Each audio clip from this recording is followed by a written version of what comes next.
Alors, bien-aimé,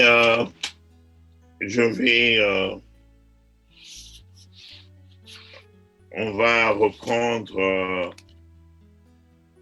la parole du premier ange. C'est là où on avait repris hier, comme on n'avait pas pu terminer. Je reprends ça pour asseoir, parce que c'est la partie la plus importante d'ailleurs de ces trois anges qui passent, étant donné que c'est la partie qui nous concerne, nous, qui sommes sur terre maintenant. Beloved, the teaching of today, we're going to go back to the three angels with their messages, because this is the message that are really concerning us. So we're going to go back on this. That is where I wanted to make my foundation of what I'm going to say, because this is really our message. Amen. Si nous regardons bien la parole de l'Apocalypse 14, si je ne me trompe pas, c'est l'Apocalypse 14, bien sûr, nous voyons à partir du sixième verset et le septième verset. Beloved, we go to Revelation 14 from verse 6 to 7. Alors, nous allons lire au nom du Seigneur Jésus-Christ. Frère Patrick, vous pouvez lire pour moi. Je vais choisir un fil, j'espère que tous nous avons nos Bibles, pour m'aider à ce que je ne prenne pas la parole longtemps. So some other people are going to help reading in French, so the pastor is not going to keep the word for a long time. Je lis au nom de Jésus-Christ.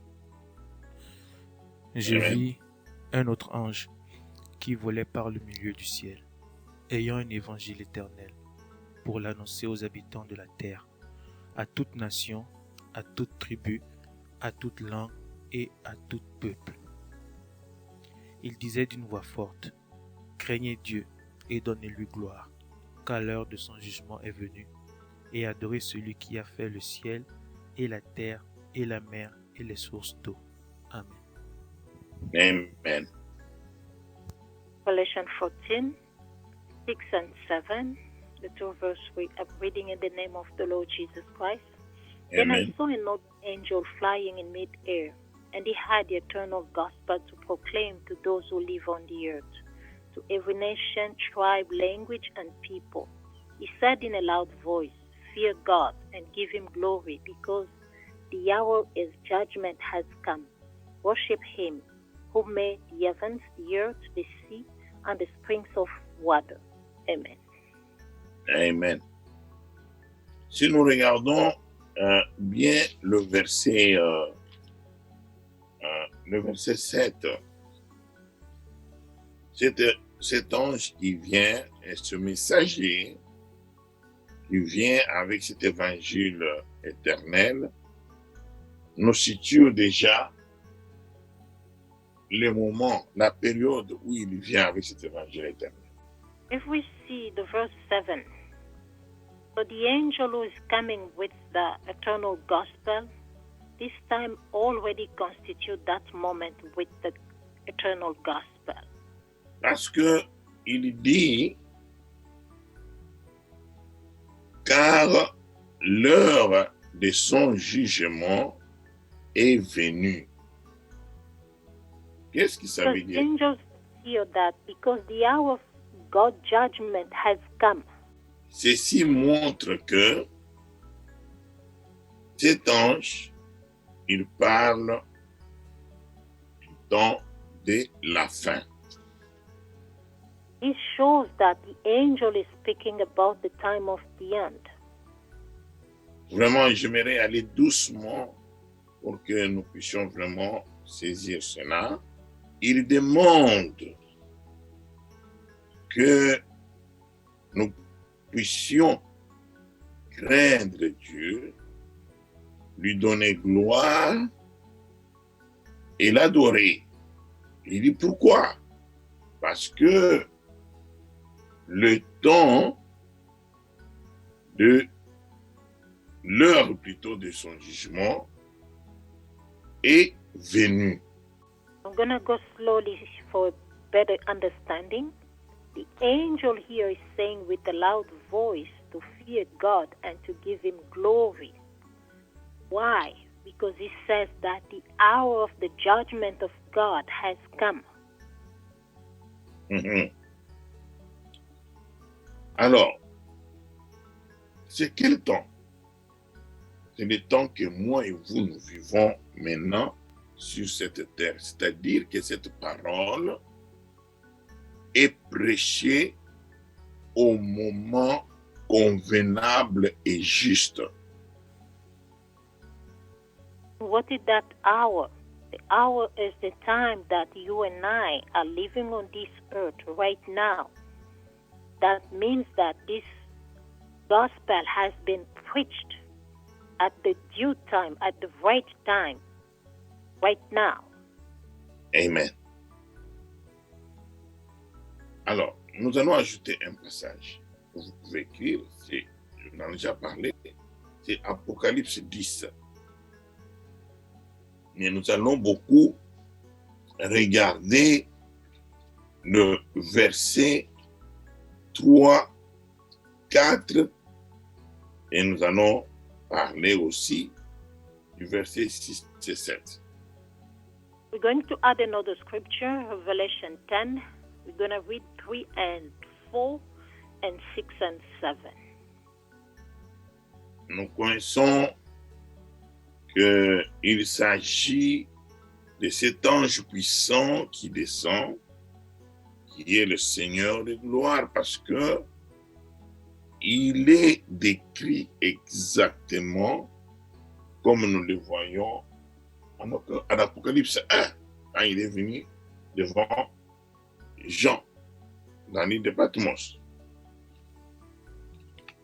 We know that Revelation 10, the first verse, speaks about that mighty angel who came down from heaven.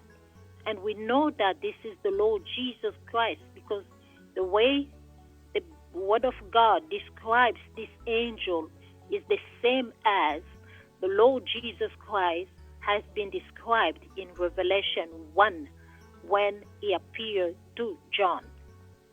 Et nous le voyons, il vient avec un petit livre qui est ouvert. And we see also that this mighty angel came with a little open scroll. Mais ce livre-là qui est ouvert, nous le voyons au chapitre 5, que ce livre est fermé. Nous pourrons le lire au chapitre 5, premier verset. And we see that this scroll that is open here, and first it was closed, as we can read it in Revelation 5, first verse. Sœur Julie va nous lire ce passage-là pour que nous comprenions bien. C'est très profond, je ne veux pas aller vite là, que nous comprenions exactement ce que la parole nous dit. Et Sœur Julie peut nous lire le chapitre 5, premier verset. So Julie will read in Revelation 5, verse 1. Je lis au nom du Seigneur Jésus-Christ. Amen. Puis je vis dans la main droite de celui qui était assis sur le trône un livre écrit en dedans et en dehors, scellé de 7 sceaux. Et je vis un ange puissant. Non, c'est tout.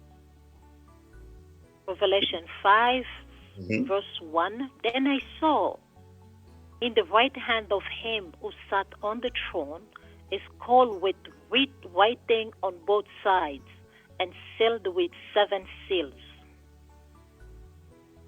Ce livre est les livres de notre rédemption. This scroll is the scroll of our redemption. C'est ces livres qui règlent tout ce qui est passé à la Genèse, qui règle tout, qui ouvre la voie à la propriété qu'on avait perdue. This scroll repairs everything that was done from Genesis until now. It gives us the ownership that we have lost from the Garden of Eden. Amen. Ce livre est le livre de notre vie. This scroll is the scroll of our life. Je peux nous lire le verset 2. Et je vis un ange puissant qui criait d'une voix forte. Qui est digne d'ouvrir les livres et d'en rompre les sceaux? Amen. Et toi? Et personne dans le ciel, ni sur la terre, ni sous la terre, n'ait pu ouvrir les livres, ni les regarder. Amen. Amen. Et les 6? Et je vis au milieu du trône, et des quatre êtres vivants, au milieu des vieillards, un agneau qui était là comme immolé. Il avait 7 cornes et 7 yeux, qui sont les 7 esprits de Dieu envoyés par toute la terre. Amen. Amen. Verse 2, and I saw a mighty angel proclaiming in a loud voice, who is worthy to break the seals and open the scroll? But no one in heaven or on earth or under the earth could open the scroll or break the scroll or even look inside it. Verse 6, Then I saw a lamb looking as if he had been slain, standing at the center of the throne, encircled by the 4 living creatures and the elders.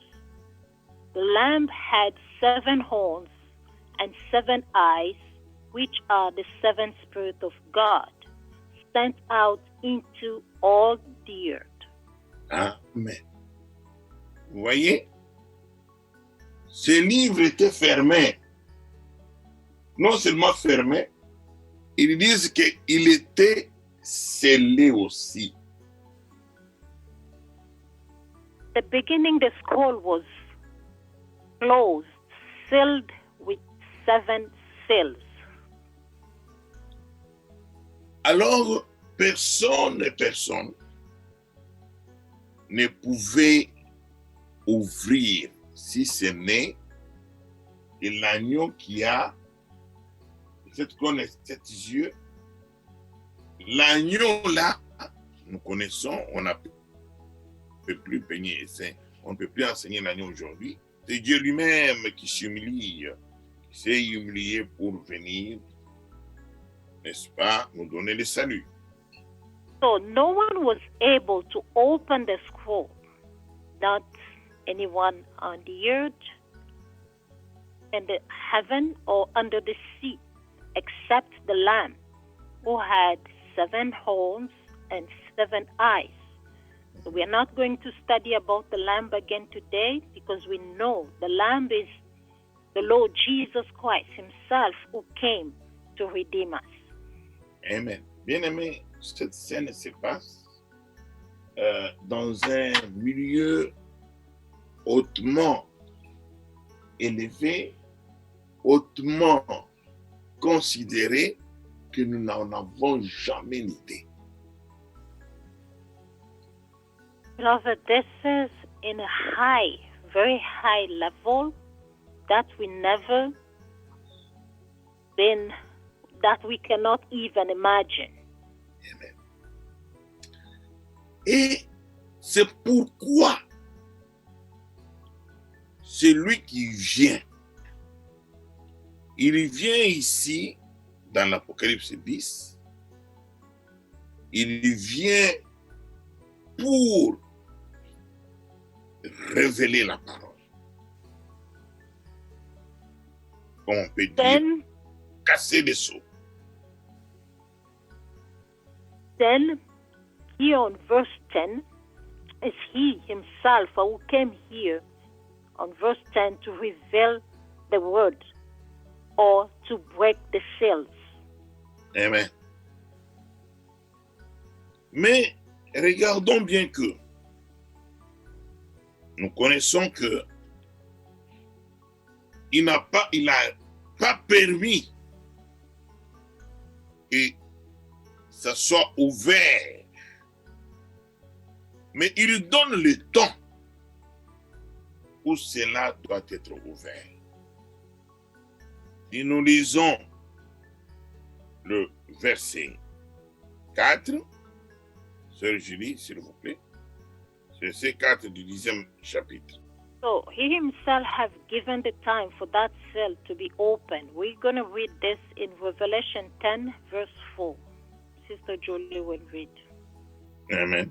Et quand les sept tonnerres eurent fait entendre leur voix, j'allais écrire et j'ai entendu du ciel une voix qui disait, celle c'est qu'on dit, les sept tonnerres et ne l'écris pas. Amen. Revelation 10, verse 4. And when the seven thunders spoke, I was about to write, but I heard a voice from heaven say, seal up what the seven thunders have said, and do not write it down. Amen. Réellement, qu'est-ce qui s'est passé?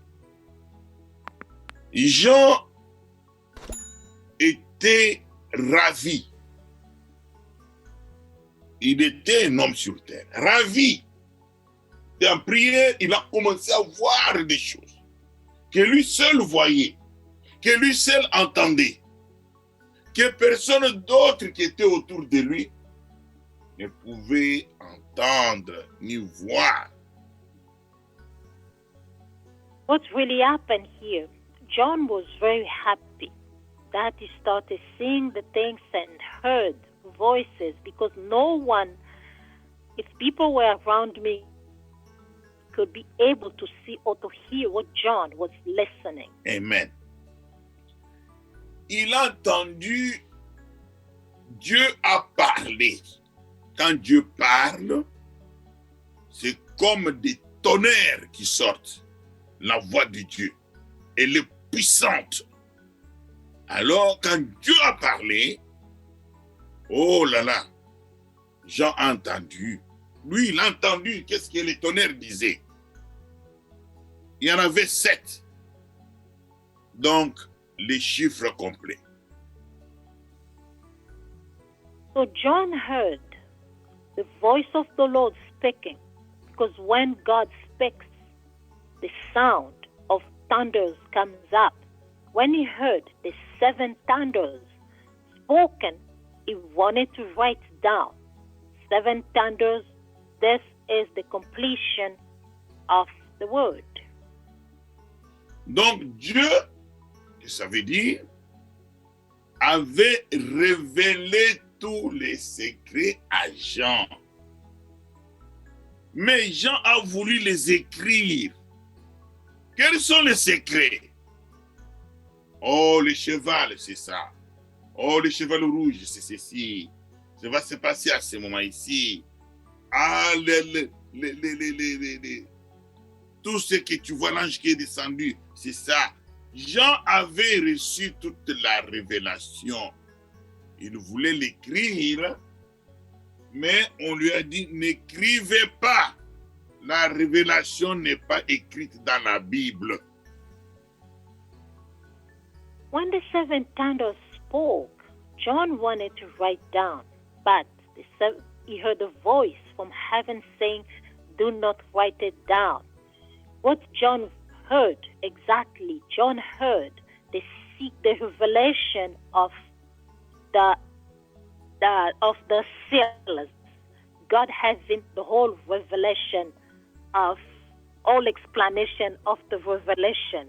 He has spoken to him about the 4 horses, about the angels, about all the prophecy. So he revealed the secret of the revelation, but they forbade John to write down what he heard from the 7 thunders. Amen. Sœur Julie peut nous lire le verset 7. So Joy will read verse 7.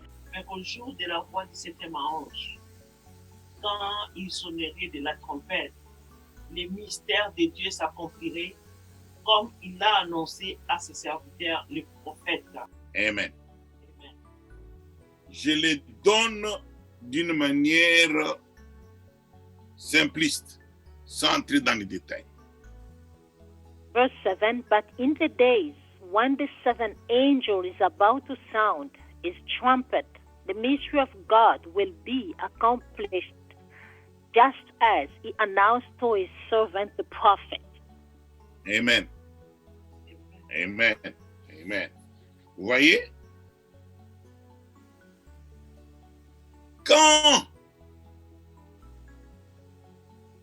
sont les jours du 7e ange, on dit qu'il a parlé de ça.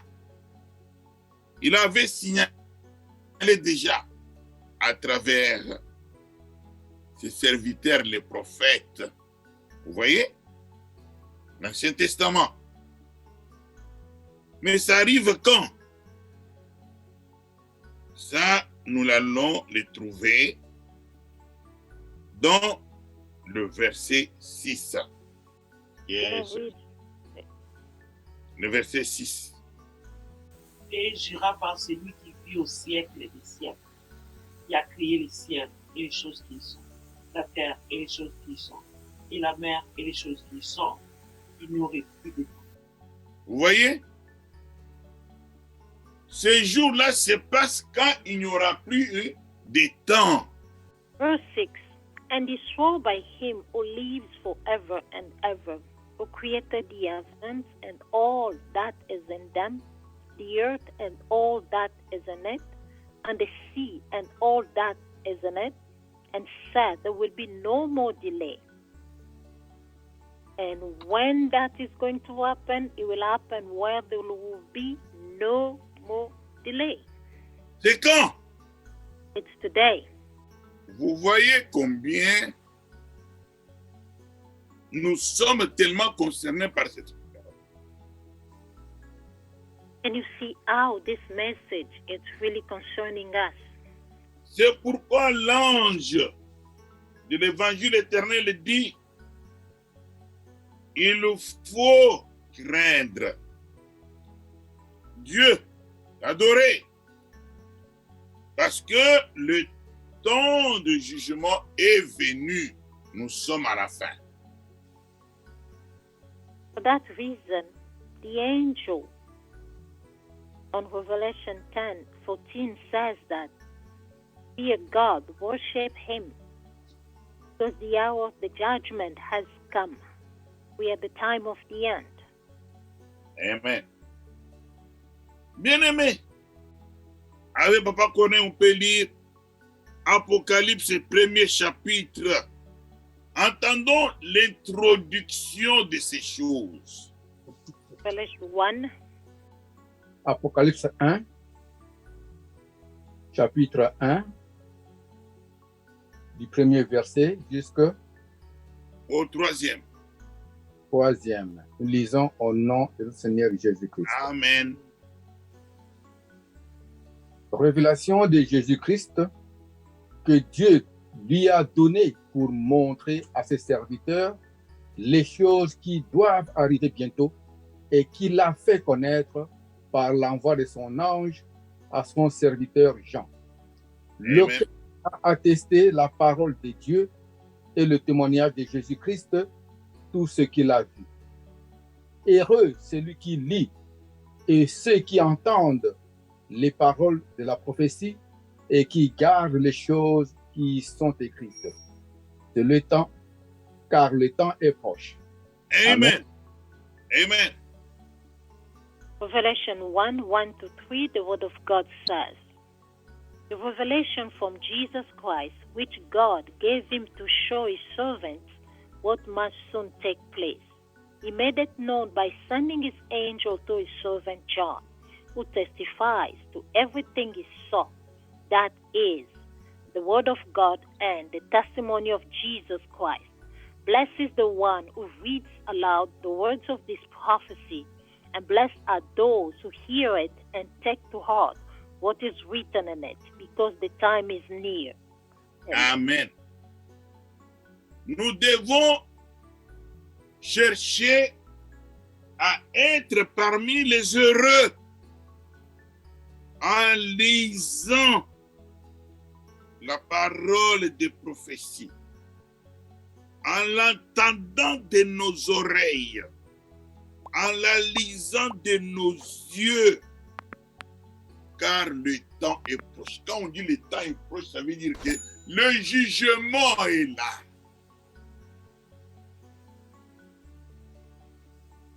We must seek to be among the blessed one who are reading aloud the word of this prophecy, seeking also to be among the blessed one who hear it and take this in their heart, what is written in this prophecy, because the time of the judgment is near.